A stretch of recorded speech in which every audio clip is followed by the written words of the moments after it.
Hello et bienvenue, c'est Leken. Dans cette vidéo, je vais vous parler de la chute des cheveux après la grossesse. Je vais vous donner ici 5 astuces qui vont vous permettre de pouvoir contrer justement cette chute des cheveux. Même si on sait que souvent, très souvent après la grossesse, les femmes en général perdent leurs cheveux. Premièrement, ça va être au niveau du système hormonal qui favorise en fait après la grossesse la perte de cheveux environ à peu près, on va dire en moyenne 3 mois après l'accouchement. Après, il y a aussi le fait qu'en temps normal, on perd à peu près une centaine de cheveux par jour. Et il se trouve que en fin de grossesse, justement, cette chute de cheveux est plutôt ralentie.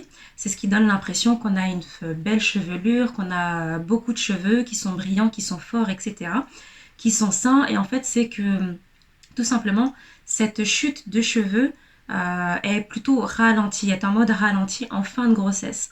Après l'imprégnation, la dés'imprégnation en fait hormonale qui se passe après la grossesse, il y a une chute de cheveux. On a l'impression que c'est une forte chute de cheveux, mais c'est qu'en fait le ralentissement de fin de grossesse va vite se rattraper justement après la grossesse, donc quelques mois après, en moyenne 3 mois après, ça peut être même 6 mois après la grossesse. Et c'est pour ça qu'on a cette forte chute de cheveux et des fois des trous directement dans les cheveux qui viennent après. On a l'impression qu'on a perdu énormément de cheveux et c'est en fait tout simplement le fait de rattraper ce ralentissement de fin de grossesse. Alors après, cette alopécie qui est vraiment pas permanente du tout reprend tout doucement, les cheveux vont repousser tranquillement de manière totalement naturelle à partir à peu près du 6e mois. Bon, ça peut être au-delà, mais en tout cas, c'est vraiment pas quelque chose qui va stagner. Ça va reprendre en fait son cours de manière tout à fait naturelle. Donc voilà un petit peu pour les informations. Voilà, maintenant on va laisser place aux astuces. La première astuce qui va être vraiment simple et hyper logique, mais dont on va pas forcément penser tout de suite, c'est d'aller faire une prise de sang, de demander en fait tout simplement à son médecin. Donc ça peut être gynécologue, sage-femme, son médecin généraliste, de demander une prise de sang au niveau des carences que l'on peut avoir, parce que parfois donc il y a la désimprégnation hormonale qui est là, mais parfois ça peut être aussi au niveau d'une carence de vitamines, carence en minéraux, quelque chose comme ça. Donc demander à son médecin une prise de sang tout simplement et lui demander un diagnostic de savoir est-ce qu'on a des carences au niveau de telle ou telle vitamine. Par exemple, là je pense ici au fer, au niveau de l'anémie. Ensuite, la deuxième astuce, ça va être de reprendre, alors dès la grossesse, donc si vous êtes encore en période de grossesse, d'avoir une alimentation qui va être équilibrée, qui va être variée, y compris également pour justement éviter la chute des cheveux, en tout cas éviter trop de chute de cheveux.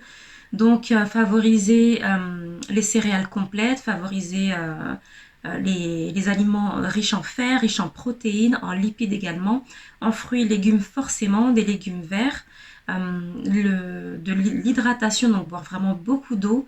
Voilà, tout ça va jouer directement au niveau des follicules du cheveu, au niveau des protéines, de la kératine, etc. etc.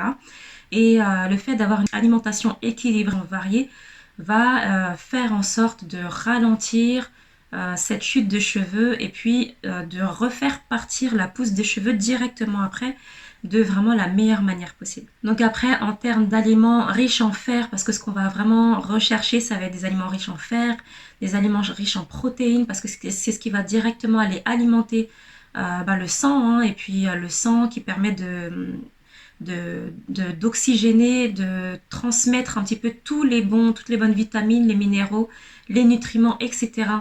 Au niveau de tout l'organisme et au niveau y compris du follicule pileux. Pardon.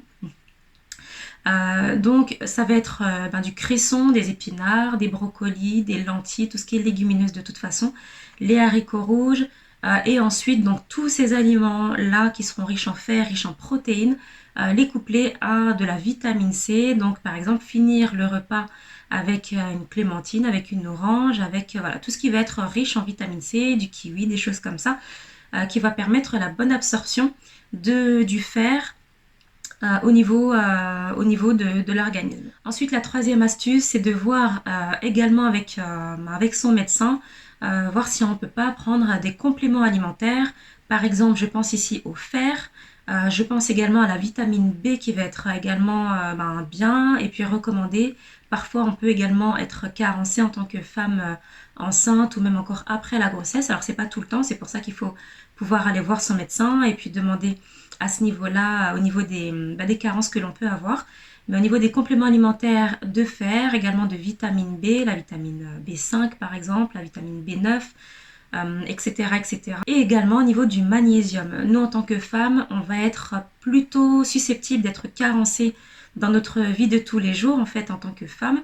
Mais en l'occurrence, encore plus en tant que femme enceinte et surtout après la grossesse, on peut avoir encore plus de carences selon vraiment chacune, selon la saison dans laquelle on se trouve pendant la grossesse et après la grossesse. Voilà, il y a tout plein de paramètres comme ça qui font que parfois on peut avoir des carences en magnésium et qui vont également favoriser cette chute de cheveux, cette perte de cheveux et le fait qu'après il y a un ralentissement au niveau de la pousse de cheveux après un petit peu plus tard. Donc voir également à ce niveau-là, voir si on peut pas prendre des compléments alimentaires. Ensuite, la quatrième astuce va être de ne pas trop manipuler le cheveu, de ne pas trop laver le cheveu pendant cette période d'après grossesse qui va durer plusieurs mois quand même après la grossesse, tout simplement parce que trop manipuler le cuir chevelu va le sensibiliser, on va le sensibiliser en fait tout simplement.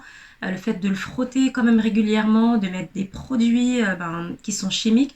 Alors même si on va mettre des produits naturels dessus, des barres de savon naturelles, des produits tout à fait naturels dessus, le fait de frotter en fait avec les mains, le cuir chevelu va le sensibiliser. La cinquième astuce dont on ne connaît pas forcément justement les bienfaits à ce niveau-là, ça va être l'allaitement.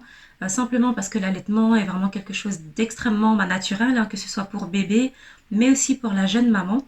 Et ça va vraiment favoriser au niveau de la perte d'excès de poids de grossesse, au niveau de la récupération du corps, récupération de l'esprit, d'amoindrir tout ce qui est mal-être, état dépressif, etc., etc. Mais aussi au niveau de la chute de cheveux, tout simplement parce que ça va vraiment aider au niveau de la désimprégnation hormonale. L'allaitement va directement jouer sur les hormones, le système hormonal de la jeune maman, et ce qui va permettre justement de ralentir cette chute de cheveux, de réharmoniser en fait tout ce système hormonal. Donc le fait d'allaiter peut également permettre de contrer cette chute de cheveux. Donc si vous souhaitez allaiter, si vous vous demandez si vous comptez allaiter ou pas, si vous ne savez pas, etc., etc., ça peut être un petit poids qui peut faire peser dans la balance. Donc voilà un petit peu pour cette vidéo, j'espère vraiment qu'elle vous aura aiguillé, qu'elle vous aura aidé. Je vous invite à vous abonner à ma chaîne si le contenu vous parle. Je vous invite à liker, à partager cette vidéo et je vous souhaite une excellente journée.